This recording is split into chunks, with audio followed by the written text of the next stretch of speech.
What if the secret to a long, happy life wasn't about, extreme measures, but maybe about finding some kind of hidden joy in just the everyday? That's a great starting point. Today, we're doing a deep dive into a concept that seems to promise just that: Ikigai. Right, Ikigai. It's a Japanese concept, and at its simplest, you could translate it as something like the happiness of always being busy. Always busy. Okay. But as we'll find out, it's actually, well, it's much deeper than just staying occupied. And that's exactly what we want to unpack today, isn't it? We're diving into these really fascinating sources to get at what Ikigai truly means. Yeah, we'll explore its connection to incredible longevity, especially in Japan. And crucially, how you, listening right now, can maybe apply some of these principles to your own life. We're going to look at how people live longer and maybe better by finding purpose, building connections, and adopting certain daily habits. Yeah, so let's get into it. At its core, Ikigai is described as your raison d'être. Right, exactly. Or quite literally your reason for getting up in the morning. And the research suggests it's not something you just, find easily. No. It's depicted as something hidden deep inside each of us. It requires a bit of a patient search, a personal journey. What I found really insightful is how different this is from, say, Western ideas about retirement. Yeah, absolutely. In Japan, apparently there isn't really a direct word for retire in our sense of just stopping work completely. Really? No word for it? Not in that final sense. Instead, people tend to keep doing what they love or what gives them purpose for as long as their health allows. It's not just about a job. It's about staying engaged. Exactly. Lifelong engagement with purpose. That's quite a fundamental difference, isn't it? How does that sort of societal view, how does it play out? Does it affect more than just the individual? Well, the implications are pretty big, yeah. It points to a culture where your value isn't suddenly cut off at age 65 or whatever. Right. Instead, there's the sense that wisdom, experience, they're valued, people are encouraged to keep contributing. It kind of inherently supports finding and living your Ikigai. And the longevity connection is just, wow. Especially Okinawa. Ah, yes, Okinawa. Specifically that town, Ogimi. It has something like 24.5 people over 100 for every 100,000 inhabitants. Yeah. That's way above the global average. It's extraordinary, and researchers looked at the obvious things first, Like diet, outdoors, green tea. Right. The healthy diet, the simple outdoor life, green tea, the climate, all that plays a part, sure. But they realized there was something else. Something deeper. Something related to this Ikigai idea. And this isn't just Okinawa, is it? This links to the blue zones. Exactly. Yeah. Dan Buettner, the National Geographic guy, identified 5 of these blue zones where people live the longest. So Okinawa's one. Okinawa, Sardinia in Italy, Loma Linda in California, surprisingly, the Nicoya Peninsula in Costa Rica, and Ikaria in Greece. Okay, so what's the common thread? What do these places, these incredibly long-lived communities, share? Well, the literature consistently points to a few key things. Diet, obviously. Exercise, but usually moderate, regular exercise. Like walking, gardening. Yeah, exactly. Finding a purpose, their Ikigai. Mm. Strong social ties are huge. Family, friends, community. Stress reduction techniques. Very important. And diet, again, very little meat, hardly any processed foods, moderate alcohol, if any. And that daily low-intensity movement we mentioned, it's a whole package. It really is. So let's dig into the word itself. Ikigai. Right. So, Iki means life. Okay. And Okai means to be worthwhile. Life worthwhile. Makes sense. But you can break down Ogo even further. The first character can mean things like armor or number 1, to be first. Sort of implies leadership, maybe initiative. Interesting, like taking charge of your worth. Maybe. And the second character, O, means beautiful or elegant. Ah. So putting it all together, Ikigai isn't just about having a reason to live. It's maybe about living life with purpose, beautifully, elegantly, perhaps like a leader moving gracefully. It adds a layer, doesn't it? It really does, more than just being busy. Okay, so let's go back to Ogimi, this village. Descriptions make it sound almost timeless. Yeah, frozen in time or living in an endless here and now are phrases used. And a huge part of that seems to be the community, this thing called moai. Yes, the moai. These are like informal groups, almost like extended families, people with common interests who really look out for each other. How so? They pool resources sometimes, offer emotional support, financial help if needed. It basically creates this incredible safety net. You're never truly alone. That sounds amazing. And it's not just the moai, there's also Uimaru. Right, Uimaru teamwork. It's just ingrained. People are used to helping each other out, farm work, building a house, whatever's needed. Wow. And that philosophy, Ichiriba showed. Yes. Treat everyone like a brother, even if you've never met them before.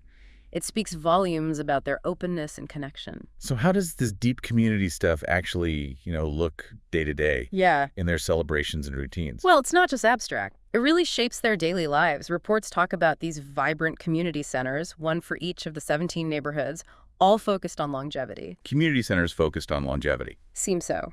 And you hear these great stories like birthday parties for people turning 99 or 94 or 89, and everyone's singing, dancing, full of joy. That paints a picture. And even simple things like playing gate ball. It's a low-impact sport, kind of like croquet, I think. Okay.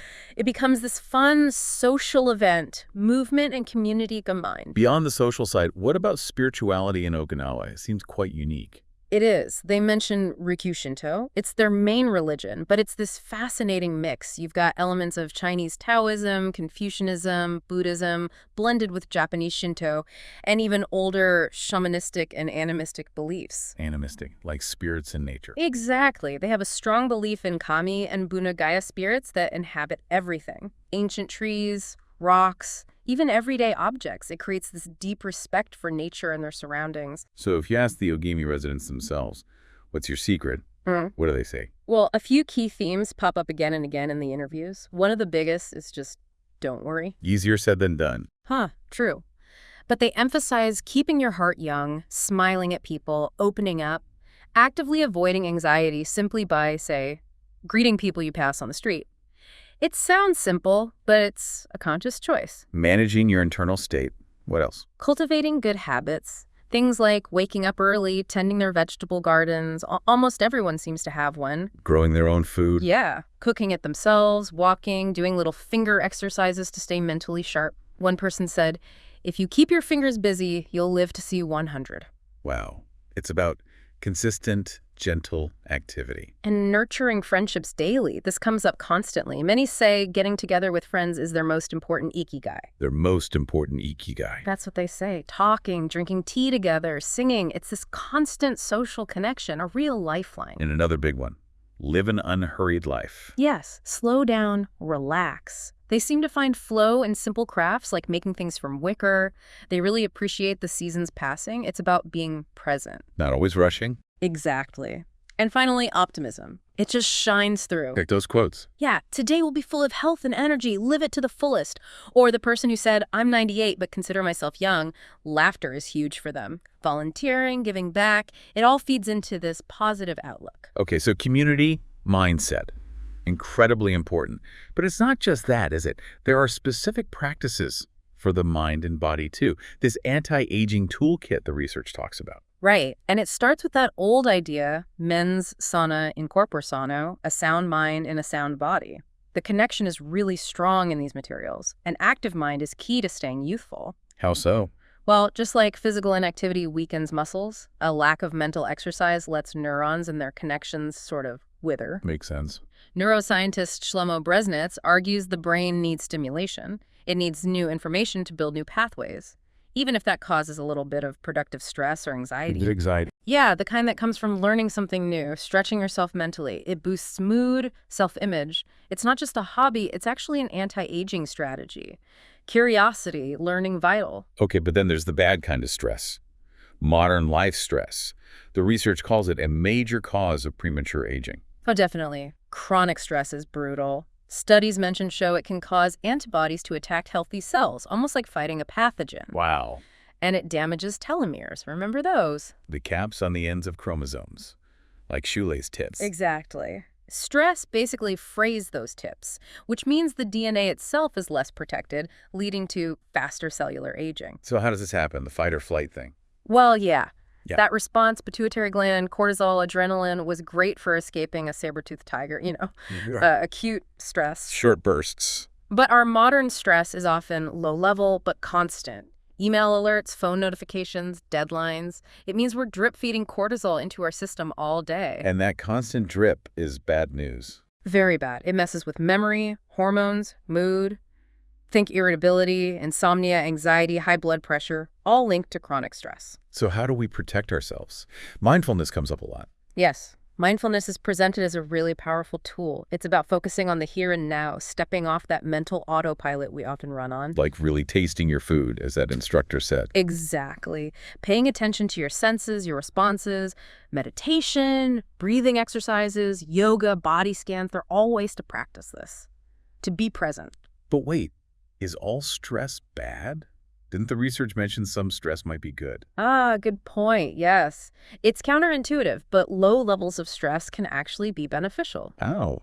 Dr. Howard S. Friedman's research found that people who faced challenges, put effort into their work, and managed a low level of stress actually lived longer than those who aimed for a totally relaxed life. Really? Yeah. And many supercentenarians, people living past 110, often describe having lived pretty intense lives, working hard for a long time. So maybe a little bit of challenge keeps us sharp. Interesting. Okay, another modern problem. Sitting. We do way too much of it. Huge problem. Directly linked to things like hypertension, obesity, both impacting longevity. It lowers fitness, makes you hungrier. And it even negatively affects those telomeres again. Oh. So the advice is pretty straightforward. Yeah, move more. Walk, take the stairs, find active social hobbies, choose healthier snacks instead of sitting with junk food, get enough sleep so you have energy. Play with kids or pets. Right. Just be conscious of your routines. Swap sedentary habits for active ones where you can. And finally, in this toolkit, sleep. Often underestimated. Massively underestimated. Sleep is when your body produces melatonin. Which is more than just a sleep hormone. Oh, much more. It's a powerful antioxidant. It boosts the immune system, might protect against cancer, helps insulin production, could slow Alzheimer's, good for bones, heart health. The list goes on. But production decreases as we age. Yeah, typically after age 30. But you can help support it. Balanced diet, getting some sun exposure but not too much, obviously prioritizing sleep, and avoiding things that interfere with it, like too much stress, alcohol, tobacco, late-night caffeine. Got it. Good. Okay, let's shift to fuel. The Ikigai diet. Japan generally has high life expectancy, but Okinawa is even higher. That's right. And one interesting detail mentioned is Okinawa being the only Japanese province without trains.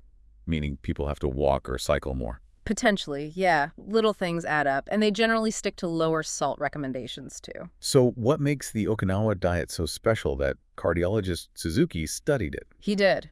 And what stands out is the sheer variety and the focus on natural antioxidants. Variety how? Okinawan centenarians eat, on average, 18 different foods every day. 18? Wow. And up to 206 different foods regularly. Yeah. Compare that to many Western diets. Yeah, no comparison. And it's mostly plants. Heavily plant-based. 5 or more servings of fruits and vegetables daily. Really focusing on eating the rainbow for different nutrients. Vegetables, potatoes, legumes, tofu, these are staples. Over 30% of their daily calories come just from vegetables. What about grains? Grains like white rice and noodles form the base, yeah. And sugar? Meat. Sugar is rare. If they have it, it's often cane sugar. They mentioned that local citrus, shikawasa, having health benefits too. Meat is minimal fish, maybe 3 times a week. Pork maybe once or twice. And overall calories and salt are lower than the rest of Japan, too. Significantly lower. Around 1,785 calories daily compared to over 2,000 elsewhere in Japan. And salt intake is about 7 grams versus 12 grams.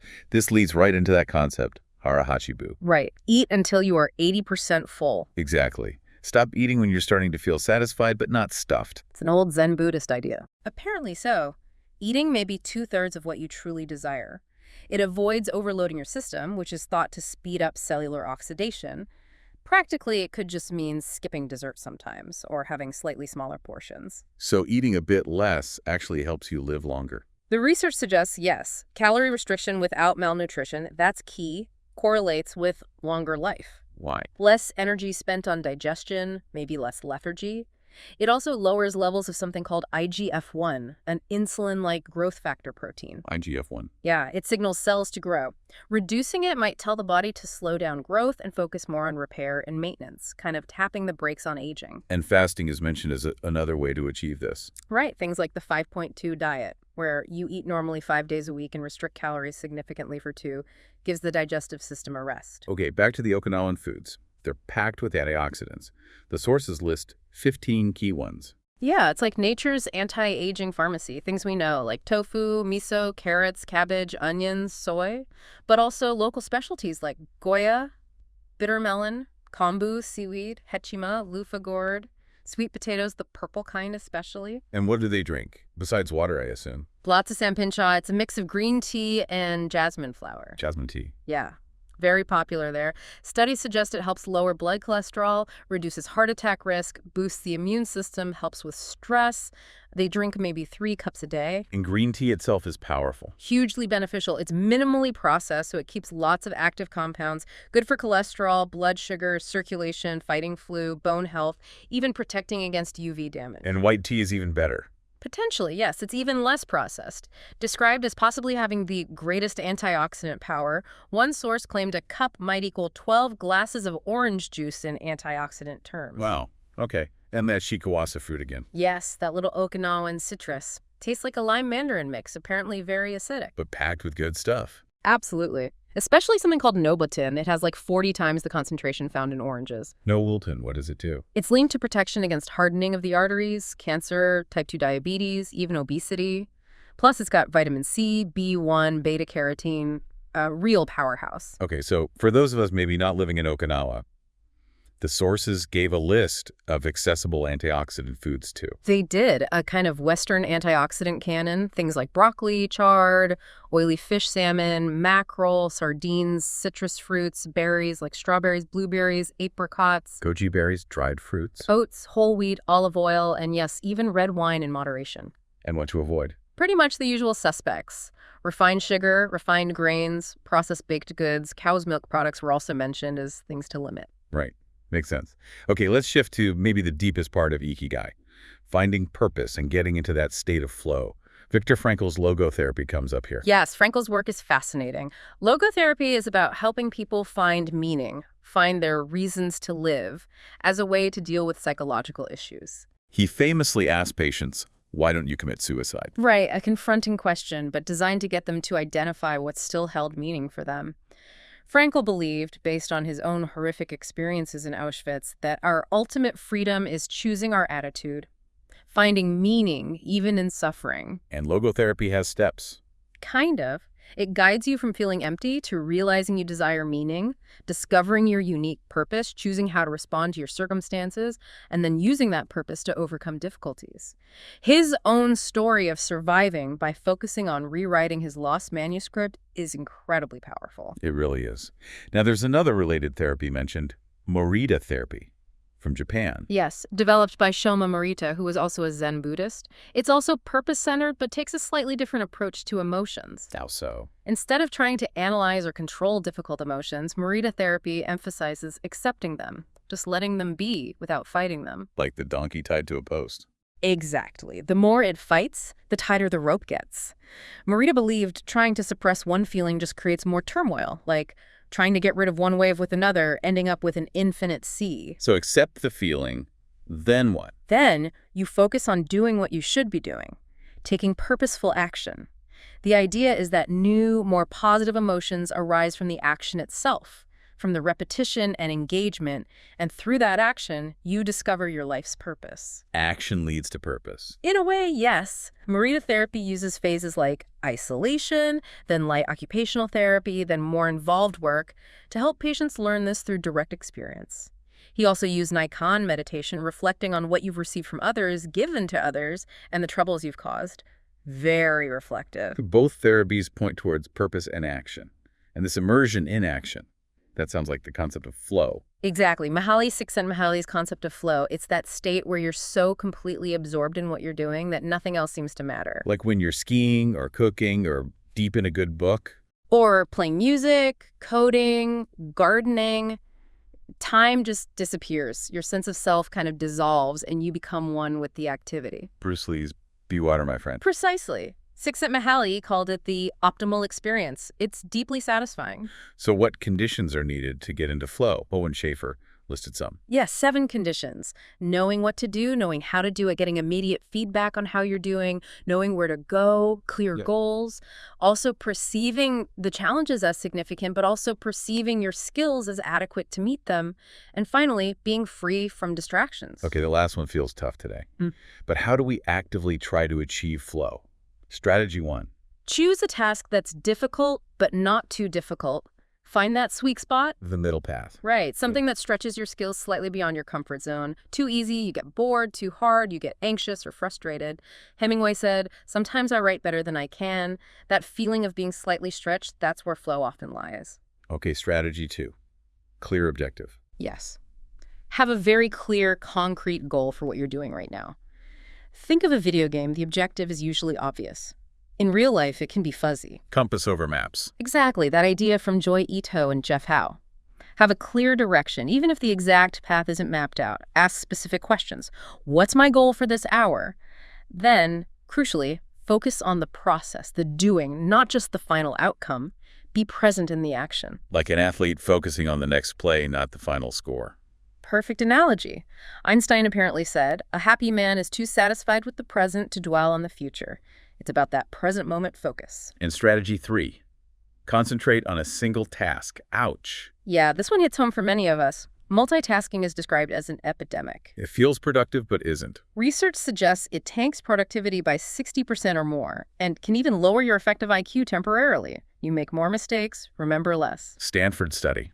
Multitaskers getting distracted by blue arrows. Right. They couldn't filter out irrelevant information as well. It's like imposing an intellectual tax on yourself. Other studies link constant digital distraction and smartphone addiction to anxiety and depression, too. Okay, so how do we fight back? Any tips? Lots of suggestions. No screens for the first hour and last hour of the day. Turn off phone notifications or use Do Not Disturb. Maybe even try a technological fasting day once a week. Work in places without Wi-Fi. Batch emails. Yeah, batching tasks like email instead of constant checking. The Pomodoro technique, working and focused, bursts with short breaks. Having a ritual before starting a work session. Training your mind, maybe through meditation, to notice when it wanders and bring it back. Find a quiet space. Absolutely. And group similar tasks together to avoid mental gear shifting. Now, Japan seems to have a special connection to this idea of flow, right? The takumis. Yes, the takumis, the master artisans or experts, and that word ganbaru, to persevere, to stick with something diligently, it reflects this cultural value placed on deep absorption in a task. Like that makeup brush artisan in Kumano. Incredible example. Hidden away, sorting bristles with amazing grace and focus. Total immersion, finding joy in the perfection of her craft. Every brush handled by her. And Steve Jobs being fascinated by Japanese craftsmanship. Right. He was drawn to the simplicity and quality, particularly the porcelain of Yukio Shakunaga. Shakunaga was an authentic takumi because he knew the entire process, from digging the clay himself to the final firing. That complete immersion impressed Jobs. And Jiro from Jiro Dreams of Sushi. Another example. Classic example, making sushi for 80+ years, still going to the fish market himself every day, finding deep flow in the meticulous repetition and refinement of his craft. And his small restaurant helps that focus. Definitely. The quiet, intimate setting allows for intense concentration. He prioritized the conditions for flow over, say, expanding the business. And this connects back to Shintoism. It does. The belief that everything has a kami, a spirit, the wood, the clay, the fish, encourages the artisan to treat the material with deep respect, to become one with the object. It fosters that state of union found in flow. Hayao Miyazaki at Studio Ghibli too. Absolutely. His dedication to hand drawing, his simple lifestyle, his repeated retirements where he just keeps drawing, his Ikigai, his flow in creating, seems paramount. This intense focus. It can make people seem a bit reclusive sometimes. It can. Like Einstein with his physics and violin, or Murakami needing solitude to write. They're fiercely protecting the time and space needed for that deep immersion, which is the source of their best work and, likely, their happiness. But flow isn't just for geniuses or master artisans. This idea of microflow. Right. Finding flow in everyday, even mundane tasks. It's like the elevator operator. Yeah, turning the routine into a graceful, precise ritual. Or Bill Gates apparently enjoying washing dishes, making it his own little mindful ritual. Richard Feynman finding flow painting office walls. By adding complexity. Adding a layer of complexity or a self-imposed challenge or just a mindful ritual, making it interesting for yourself, finding engagement even in the routine. And meditation is like an instant vacation into flow. That's a nice way to put it. Meditation trains the mind to focus, to calm the chatter, observe thoughts without judgment. It helps generate those relaxing alpha and theta brain waves associated with flow states. Like that South Korean archer meditating daily. Exactly. Carrying your own spa with you, ready to access that calm focus. It takes practice, of course. This idea of rituals seems important too. Humans are ritualistic. The argument is yes, we are naturally drawn to rituals. Modern life often forces us into goal-oriented thinking, but rituals provide clear rules and objectives within a defined process, which makes flow easier to achieve. Like in Japanese culture, with its blend of traditions. Right. Confucianism, Buddhism, Shintoism, they all involve rituals. The advice is rituals over goals. Break big, potentially overwhelming goals into smaller, manageable, ritualistic steps. Because the happiest people aren't necessarily the ones who achieve the most. But the ones who spend more time in a state of flow along the way. That's the argument. So how do you use all this to actually find your Ikigai? The suggestion is, pay attention. What activities already put you in a state of flow? Make lists. See what they have in common. Is it working with your hands? Solving problems, being in nature, creating something? And then experiment. Yeah. Try new things that seem related. If you find flow in photography, maybe try painting or filmmaking. If you love snowboarding, maybe try surfing or skateboarding. Treat flow like a muscle. The more you exercise it, the stronger it gets, and the closer you get to understanding your underlying purpose, your Ikigai. Okay, we've covered finding flow in daily life, learning from artisans. Let's elevate this now. Let's hear from the ultimate masters of longevity, the super centenarians. People who live past 110. Right. Their wisdom is often remarkably simple, yet profound. Misao Kawa, who lived to 117. What did she say? Simply, eat and sleep and you'll live a long time. You have to learn to relax. Basic, but essential. Maria Capovilla, 116. She had a dietary reason. She said, I've never eaten meat in my life. But she also loved dancing, apparently still danced at 107. Yeah. And crafts, that mix of diet, activity, passion again. Jean Kelment, Yeah. 122 years old, the oldest verified person ever. Incredible. Her motto seemed to be, everything's fine. She had a great sense of humor, rode a bike until she was 100. Didn't she quit smoking really late? At 120, apparently because her eyesight was failing and she couldn't light the cigarettes properly, her attitude seems key. Walter Bruning, 114. His advice. If you keep your mind and body busy, you'll be around a long time. He only ate 2 meals a day, worked for many decades, focused on helping others, and interestingly said he had no fear of death. Alexander Image, 1 in 11. His quote was quite blunt, I just haven't died yet, though he did mention avoiding alcohol. What really strikes me across all these stories is not just what they did, but their mindset, this resilience, these clear priorities. Is that mental attitude just as important as the physical stuff? I think the sources strongly suggest that, yes. It's not just the what, but the how. Their connection to purpose, their positive outlook, their active engagement with life, their seeming lack of dwelling on negatives. It feels absolutely foundational. It's like they embodied Ikigai without maybe even using the word. And beyond the super old, the research points to Ikigai artists. Yeah. People who just never stop doing what they love. Exactly. People whose passion is their Ikigai and they pursue it right to the end. Like Hokusai, the famous Japanese artist. What did he say? At 88, he felt he was only just beginning to understand art, believing his work would keep getting better, and that at 110, all that I do shall be instinct with life. That drive to keep learning and creating. Christopher Plummer wanting to drop dead on stage. Osamu Tezuka, the manga creator, drawing until his last breath. Right. His last words were supposedly, please, just let me work. It shows Ikigai as this incredibly powerful, fundamental drive for some people. Filmmaker Frederick Wiseman, still working in his mid-80s, saying his friends are either dead or are still working. Painter Carmen Herrera, selling her first piece at 89, just focused on the next thing. It's inspiring. And that quote from T.H. White captures it beautifully. There is only one thing for it then, to learn. That is the only thing which the mind can never exhaust. Never fear or distrust, and never dream of regretting. Naturalist E.O. Wilson feeling age gave him perspective for big questions. Ellsworth Kelly finding age sharpened his observation.